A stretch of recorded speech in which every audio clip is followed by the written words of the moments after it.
So I am back in the workshop. I am sanding the longest piece of butcher block that we're going to be putting in for a new countertop. This should be my last sand. I did some research with some folks that butcher block is what they do for a living.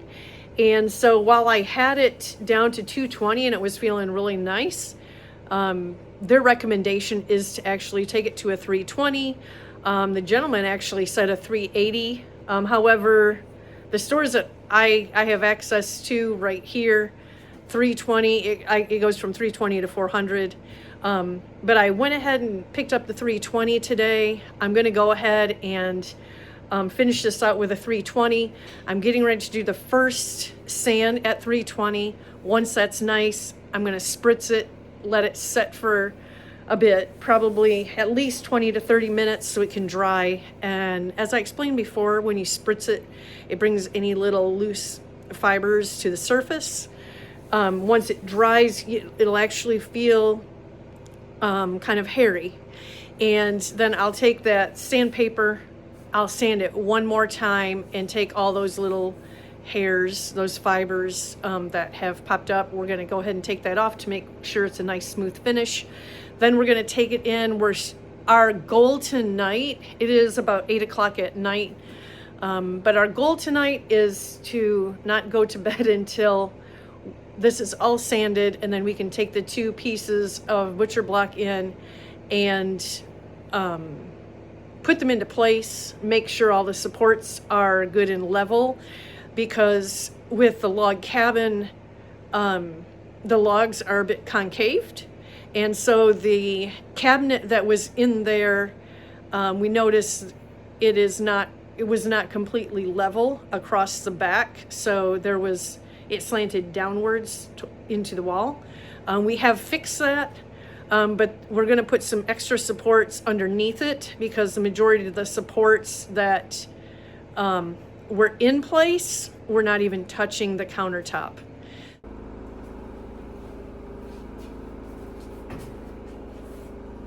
All right, I'm going to put a little mask on just to help keep some of the dust that is kicking back, keep some of that from not going into my face. It did warm up today. Where we are at, it's been in the negative 20s and 30s for, I think we had like a 5 to 6 week streak of nothing but that. We had hurricane force winds for 4 weekends in a row. We're finally getting a break from that. We ended up getting dumped on with snow. We ended up having somewhere between 2 feet and 2.5 feet of snow. And then a couple days after that, we had rain and snow mixed, so it turned a lot of the surface to ice. So we've been dealing with that. But our temperatures have warmed up. When we went into town today, it was about 25 degrees in town. Back at our cabin in the sun, it was 17, but it felt wonderful because there was a 45-degree difference from just a week ago. So I'm going to go ahead and get started.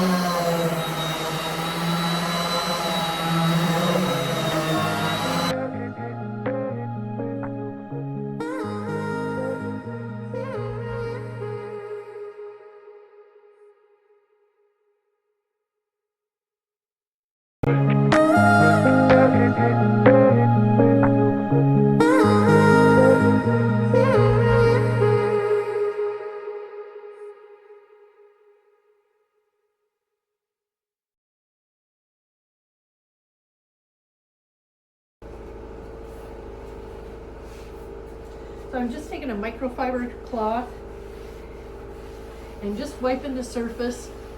There's a couple different types of cloths you can use. Some people use a tech cloth, which will remove everything. This is just what I have. I don't have tech cloth right now, but I do have this, and it does a pretty good job. And I took this, sanded this down to a 320. And it was very, very nice, very smooth. I'm gonna go ahead and spritz it one last time to raise those fibers, and then do one final sand. Come back out probably in about half an hour. I have the other part that's already spritzed and drying on another part of the garage. And then the sanding will be done. Well, it is Sunday morning, and it's actually about 10 o'clock this morning. We did not finish everything that we wanted to last night because the boards were taking a little bit longer to dry. So the last round of sanding is going to take place this morning. It is nice and warm this morning. It has warmed up to a 6-degree temperature Fahrenheit this morning. And so I'm going to come out. We haven't had breakfast quite yet because we stayed in bed under the warm blankets for a little bit. But we're still working on breaking down some of our Christmas stuff and bringing it down here. And I'm going to go ahead and get started on the final round of sanding.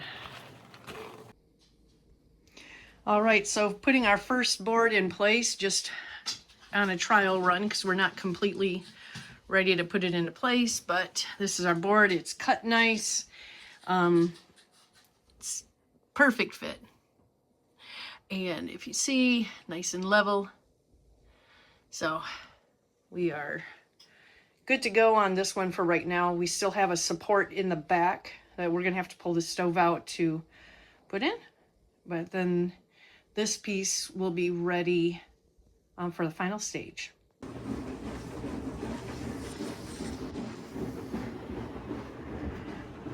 So are both of these on the same support? No. Okay.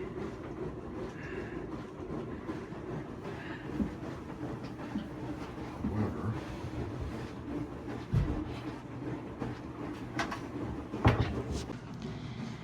okay, so get these countertops in, and right now I'm putting a support on the wall here. Originally the countertop that was here, the support was short by about an inch. There was no support to the old countertop at all on this end, so I'm gonna get that fixed, making sure it's all level, same level as this, and we're gonna get this fixed in so we at least have a little bit of support down there. So just using cabinet screws. I'm gonna use the existing holes.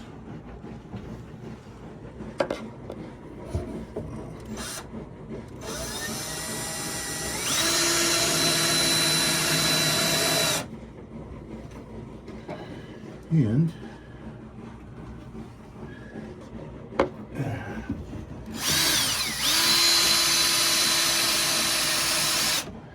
it's nice having all wood walls. And that's it. It is for sure. Pull that off. Yeah, see? That right Oh, there. yeah. It's stuck Seems up on to be that. a lot of that with this cabinet. So I can turn that upside down and put it like that. Minus the nail right there. And right there, and right there. And Actually, then I'm gonna go down to the will be garage. level. I'm gonna rip that down. Okay. Because we don't need that much anyways. And we'll get this leveled off that way. Okay. Sounds So, good. I'm gonna take the hammer.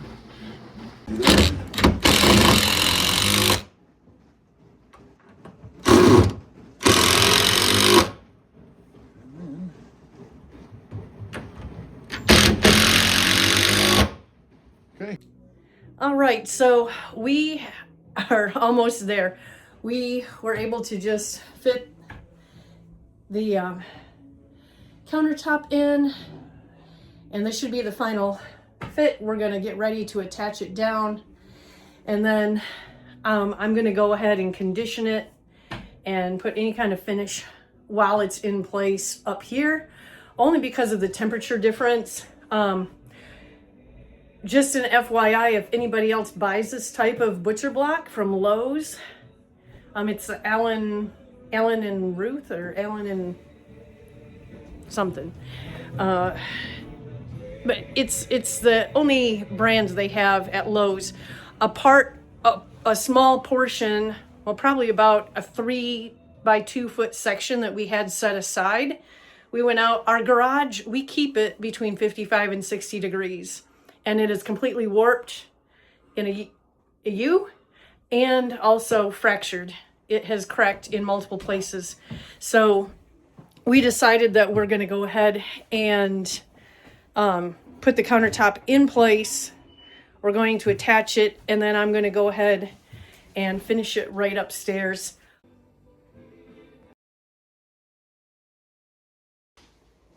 All right, the butcher block countertop is in with the first coat of butcher block stain and oil. It's going to be well seasoned and taken good care of. This, like I said, this is the first coat. I'll probably end up putting 3 coats total on here. Maybe a 4th. I'll see how 3 come out. But this is what we've got so far. We're really happy with it so far. And we've got I made that walnut live edge shelf up there. We were going to put our Dutch ovens up there, but unfortunately, our Dutch ovens that have feet on the bottom, and all the feet will not fit up there, even with it being as wide as it is. So we're going to switch that up for a little bit. And then this wall over here, I'm going to have multiple live edge shelves over here as well. So once I get a section done with the brush, I take my cloth and I put a little bit of oil. I kind of wrap it around my fingers. But what I'm going to do is I'm going to make a circular motion. I just want to make sure it's worked into the grain. I'm going to do this for that whole section. Being mindful to work it all in that area.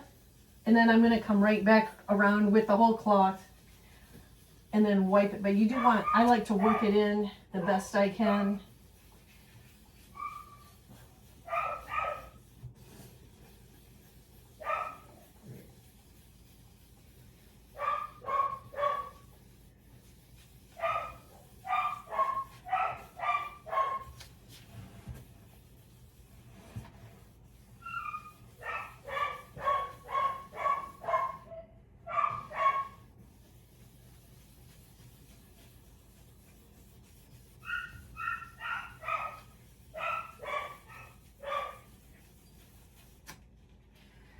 All right, now I'm going to take my cloth, I'm going to get a clean side, I'm going to go back around and wipe any excess that's on top, and this time I'm going to wipe with the grain of the board, so as it dries, it's going to follow the grain. And like we stated before, I'm not a professional, we're not professionals, we've just done a lot of do-it-yourself, DIY stuff, and this is what we found has worked. We've done a lot of household things over the years, but we do a lot of research. We talk to companies, we talk to people, usually before we start a big project.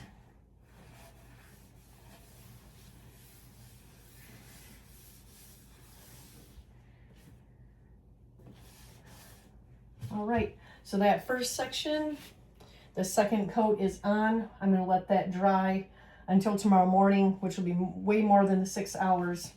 I'll go ahead and finish this next one. All right, I just applied the 4th coat of sealant and oil protectant on this side of the butcher block. So this should be the final coat. I'm going to give it does call for about 6 hours to dry. And before I did this 4th coat, I did go get a little bit of steel wool from the workshop and just went over some of the places where I could feel maybe some of the fibers, the wood fibers raising just a little bit. There's not a lot of that going on because it was sanded so fine, but I did that and then wiped it off really, really good before I applied this last coat. So the fourth coat is on. It's looking really nice. Good morning from Alaska. I know everybody else is getting hit with winter storms and that as well, but this is all new snow just in a matter of hours, and we are going to be getting more today. It has not stopped. So, good morning from Alaska. All right, so I'm back out in the workshop. The countertop is looking wonderful. I did put 4 coats on. There's one spot that I might touch up later tonight that's back against the far wall. And I'll just have to pull the stove back out, but I'll probably do that before bed. Other than that, it looks wonderful. It feels wonderful. Now I have a lot of live edge boards where I want to put up some live edge shelving on the one small wall that we have available. We don't have a lot of wall space in this little galley kitchen, but I wanted to show you what I have to choose from. So I have some very beautiful ambrosia maple, very beautiful. I like working with this wood. It's not hard to work with at all. Then I have some nice thick slabs of maple. I have others as well, but these are just some I've picked out as possibilities. I've got some oak. Oak is fine. It's nice hardwood, but it's not my preferred wood to work with. But we do have that. Next I have these cherry pieces. The live edge on them looks wonderful. I've already taken the bark off from some of these, and there's a little bit left, but I can work with that and get that all taken care of. This is a beautiful cherry piece as well, and the live edge is still down there. And this is cherry. And then I've got, these are the 4 pieces of walnut that I picked out, and this one has a little bit of epoxy, but that'll be wonderful as well. So these live edge pieces, there's some bark on both sides. So that's what I'm looking at for my shelves. All right, the next group I am working on are my walnut shelves. The 2 pieces I chose have some wonderful coloring. And I just wanted to show you guys the grain on this. This is just gonna really pop. It's gonna really look sexy. It's gonna look awesome in our kitchen. Both sides actually on this have really beautiful walnut colorings, all the different browns, the tans, the honey colored. And then the piece that I'm gonna piece with that to make one shelf. You've got the live edge, and this doesn't have bark on both sides.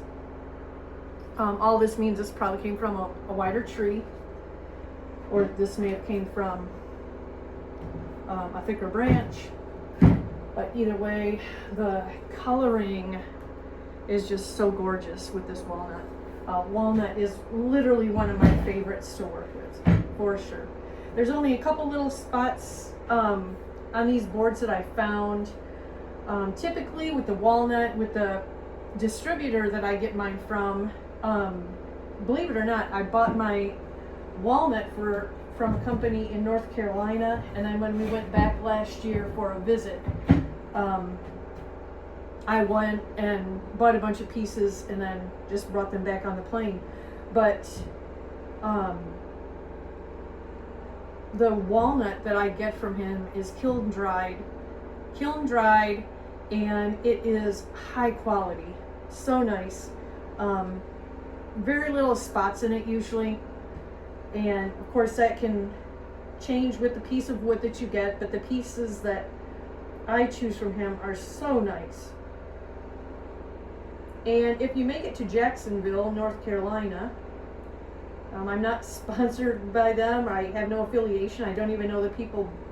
I have met the owner there, but I don't know him personally. But it's called Board Shop, and that's in Jacksonville, North Carolina, not too far from the beaches. But if you make it down there and you're interested in buying some good boards, you can buy it right from his little shop, or he does have a booth at, I think, a couple of the different vendor malls that are there. And if you go to his shop, you can typically get larger pieces, and then the vendor malls usually has some smaller pieces, but he gets some really nice pieces in there for sure. All right, and this piece, there's nothing I need to fix on that. So I got the cherry and the walnut, and I'll go ahead and get all the maple finished, and then I'll be back.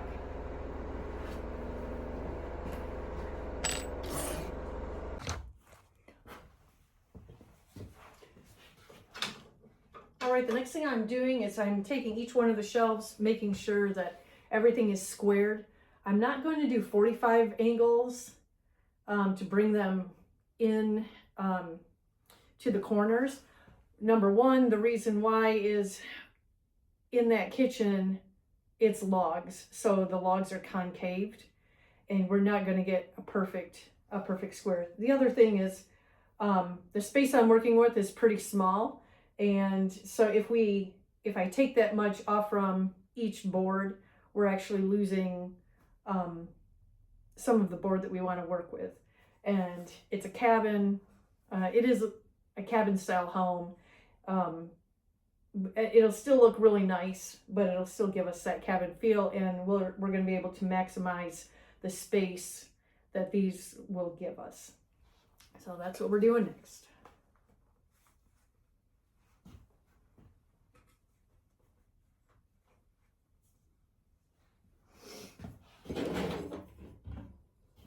And I already took my square and I marked where I needed to take this extra off.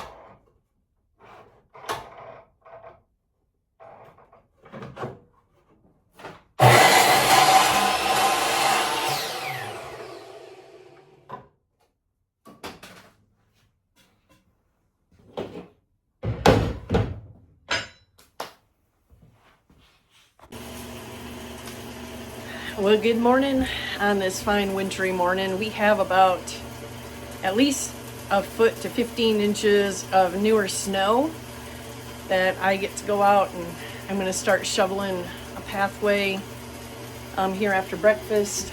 So I'm working on breakfast right now. I've got a 2-egg omelet with chicken, some peppers, and onions.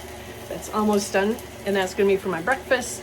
And then it is butter making day, so I'm in the process of making butter. Right now, how I make my butter is I just get heavy whipping cream, about a half gallon, pour it in my KitchenAid, and let it spin.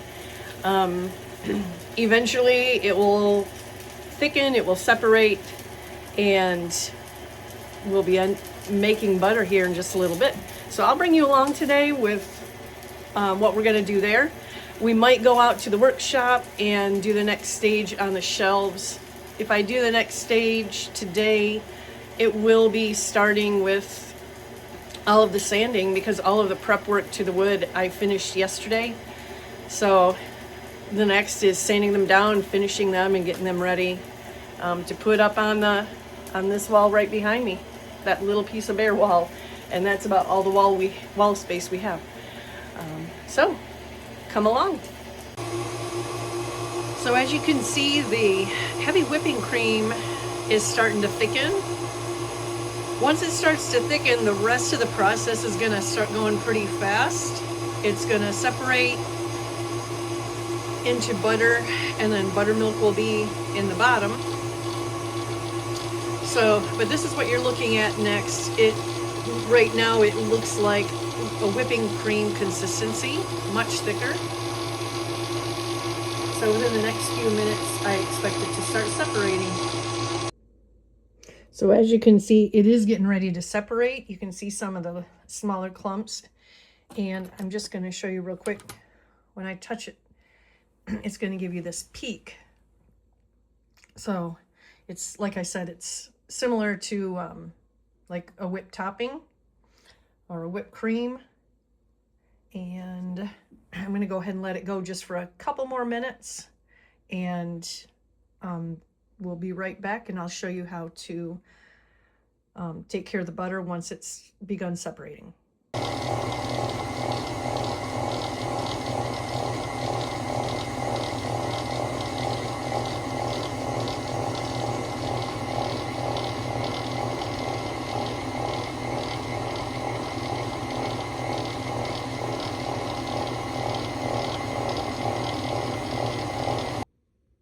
As you can see, everything is starting to separate really well. You can see the small clumps, and it's separating the butter from the buttermilk. So just be a little bit longer. All right, so we are at a point where our butter is separating, and it is now making like curds. If you were to make homemade cheese, it's getting similar to that. Not exactly the same, but very similar. What I like to do at this stage is I turn the mixer off, and I'm just going to take a towel. I do have a shield on there, but it doesn't, once everything starts separating, if you have it on a high speed, it's going to start splattering out. So I do like to set a towel just over the edge, just to catch any any splatters that might come out. You will have some that come out onto your countertop, so just beware. Most likely you will have a little bit of a mess to clean up. I would definitely recommend staying close by, because it will turn to butter, solid butter, very quickly, and that buttermilk will be very thin and will definitely have a tendency of coming, splashing back out. So that's what I would do in this stage. And when I say I would wrap it, this is what I like to do. With my KitchenAid, I just put it right over the top. I know that it's not anywhere near where the blades are. And then I'm right here to monitor it.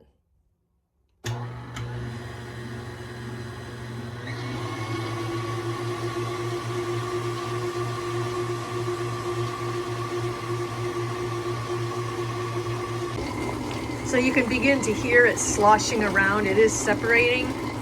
If you look in there, it's still in some pretty small pieces. So we're going to keep it going. Once it starts separating and the butter starts coming together in a larger portion, I'll go ahead and turn the speed down a little bit while it continues separating.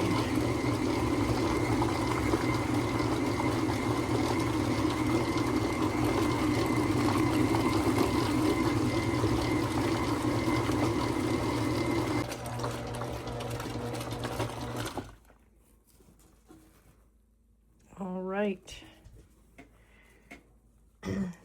You can see the towel did collect some of the drips. There's actually a lot of splashing that takes place at that point. But we do have butter in there, so I'm going to go ahead and get that out of the KitchenAid and separated, and then I'll show you how to take care of that in the next couple of minutes. All right, I've turned off the mixer. We have butter. You can see it hanging here. I'm going to go ahead and show you what we're going to do next. I take a mixing bowl that I'm going to just put the butter in, because there's another process you're going to have to do before you put this in your refrigerator or freezer in order for it not to spoil. So again, mixing bowl, get yourself a nice mixing bowl, and then you're going to separate, only put the butter in this bowl. All the liquid leave in your mixing bowl for right now. That is your buttermilk. So we're just going to go ahead and put this all in. And then I am going to go through some of the butter did fall off from the whisk and doesn't always attach. So I'm going to go ahead and get that out of the buttermilk as well, so that we have everything for the next step. And one of these half gallons roughly makes almost 2 pounds of butter. It's like 1.788 pounds. So let's say about 1.75 pounds. But the satisfaction you get, number one, you're making your own, but you can choose what product or products you're putting into it, so you know what's going into it and what's you're putting into your body. And I started doing this for health reasons, and amazingly, it has done very well.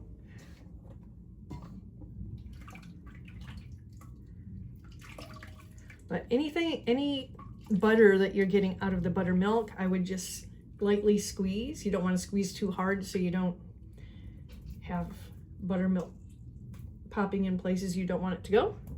But go ahead and squeeze that out. I'm just looking for any kind of larger chunks. There's like smaller chunks that might be floating around there. I try to get all of them out because they can become your part of your butter that you're going to preserve. And just leave as much liquid in there as possible. All right, and then what you're going to do next is, you've got your butter in your bowl. You're going to rinse this with ice cold water. Some people actually put chunks of ice in there. You're going to want to rinse it. You'll probably want to rinse it, squeeze it, knead it, and you're going to keep rinsing until your water turns clear. You don't want to have anything else coming out. The liquid that's coming out is probably most likely excess buttermilk. If you don't get it all out, your butter does have a tendency of spoiling fast. So you want to get as much of that buttermilk out of your butter before you get it ready for preservation. So that's going to be our next step. I'm going to take this over to the sink, and we'll get some cold water put on here, and I will show you what we're looking for there. Okay, I have got the butter in the bowl. I'm going to get ready to rinse it with some cold water. And this is what it looks like right now. It's the butter. You can see some of the buttermilk is even coming off from there already. So I'm just going to add some cold water. And we have well water. If you have city water with a lot of additives, you may want to buy some bottled water to do this process. But once you have your water in here, I filled it just below the top of the butter. And then I'm just going to knead it.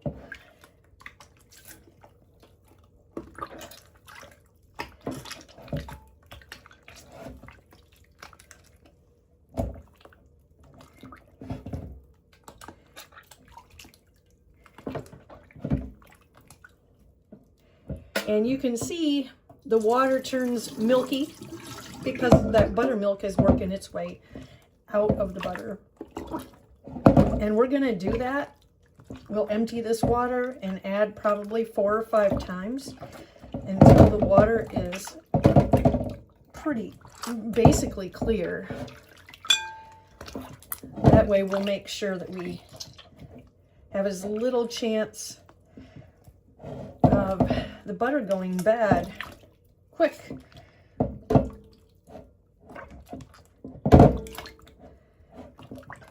And I know some people we will actually freeze it.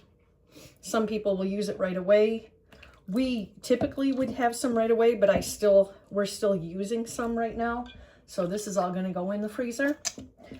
Some people use a butter bell, which we also have one of those. And we'll probably make sure our butter bell is full before we put any in the freezer, but I'm pretty sure our butter bell is full. And then these will go in there. But as soon as you're done rinsing this out, like, the butter will be ready to use right away. You can put it in your fridge, you can bake with it, you can do whatever you want with it, whatever you use your butter for. So you can see the water is getting a little less milky. I'm going to go ahead and empty that. We're going to put some more cold water on.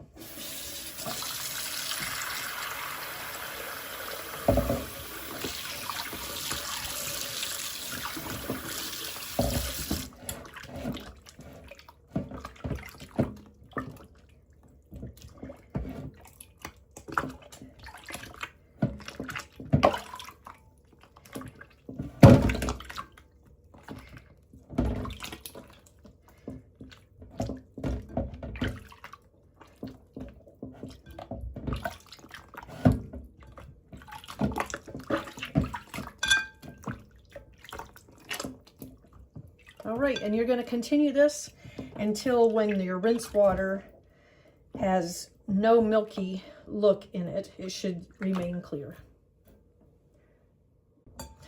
All right, when you're all done, you'll have your butter. And for storage, what I like to do is I just separate this into two.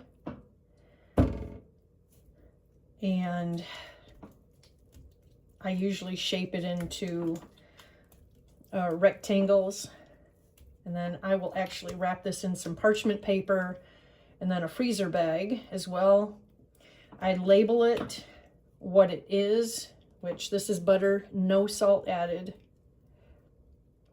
and then I put today's date.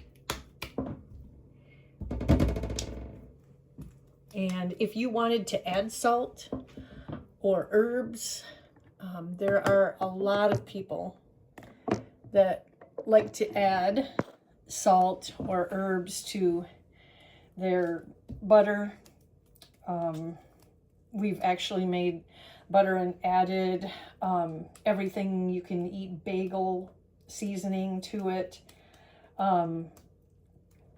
Like I said, you can put some fresh herbs in there. I've seen people put rosemary, basil, pretty much anything. You can put whatever you want. If you want to add cinnamon and sugar to it, you can do that. Just whatever you add, you need to be aware of how long that product is going to last in your butter, whether you leave it in a butter bell or if you're going to put it in your fridge, or how long it's going to preserve for in the freezer. Different food types may have different lifespans, I should say. But you should look into that as well. Okay, now that I've got these ready, I have some parchment paper. I'm going to bring you over to the parchment paper and show you how I wrap. All right, so I've got my parchment paper. I already cut some squares off, and they're not, you don't have to be exact as far as measurements go, but I cut two pieces because I know I have two squares of butter right now. And please excuse the ladder and stuff behind me. We're still redoing the kitchen, and I just got done hanging some hooks for our cast iron. So that's why it's still there. Plus we just recently got over a foot of snow, and so I need to take it back down to the garage. But the other than a small pathway, we still have to take care of the snow removal again. But the butter, so we've got the parchment paper And I'm just going to take my square of butter here, put it in the parchment paper. Center it. And then once you have the parchment paper, you have it in the parchment paper, you can maneuver it however you want to. You can reshape it a little bit if you want to fix, if you're putting in a container or freezer bags, however you need to do it. Right now is the right time for that. I just fold it up, fold down the ends, and then I have a freezer bag that I labeled butter, no salt, with today's date. And then these will all go into the freezer together. I do try to squeeze as much air out of these as possible. I do not vacuum seal these because we go through them faster than what we would need to do that. And, these work just fine. The vacuum seal bags are expensive. I'd rather use them for our other food preservation. But this is what you do, or this is what I do. You find what's right for you. This is what I like to do. It does help take care of like any kind of mess. If you take butter out and you don't want to just handle it with your hands, you've got it wrapped in parchment paper that you can easily unwrap and put into a container from there. Or if you're giving this to somebody, then they can do the same thing. And what I like too about not adding salt is you can always add anything you want later. You can't take it away. So if I go ahead and make these without salt, for us, I know that there's no salt. And then we add a lot of salt when we're making especially homemade food. But that way we know that we can add accordingly and there's no additional salt or other things in our butter. But that's what you do to package this up. All right, so here is the finished product. We have all the countertops done on this side of the kitchen. The countertops ended up getting 5 coats of the butcher block conditioner on. After the 4th, there were still just a couple of rough spots, or I felt they were a little bit rough, so I took some steel wool one more time, went over them, lightly sanded them, and then I went over them with a 5th coat, and it is just beautiful. It is nice and slick. It looks nice. I will be putting up some shelving over on the wall here, some live edge shelving, which I've started. I just have to finish it so that we can get it hung up. Our brackets just came in the mail yesterday so that we can get that done. And then now that everything has set for over 72 hours, we can go ahead and start moving things back over to this side. Of course, the first thing we moved was our little ice cube maker so that we can get some ice cubes. But I just wanted to show a little quick video of what it looks like in its completed form. We did get some LED lights for underneath the cabinets. It hasn't been installed yet, but as far as the countertops go, the butcher block part is complete. Hope everybody likes it. Thanks so much for joining us and sticking around. We hope you guys will come back for our next video, and please like and subscribe. Leave us comments in the comment section. If you have questions, feel free to leave questions. If you go into our YouTube page, there is an address if you want to send us a letter or questions or anything. We do have a P.O. box there that you can send any kind of like letter to, we had that question a couple weeks back. Somebody wanted to know what address they could send it to. So if you send it to that P.O. box, we will be able to receive our mail there. But thank you again for coming along, and we hope to see you next time. Bye-bye.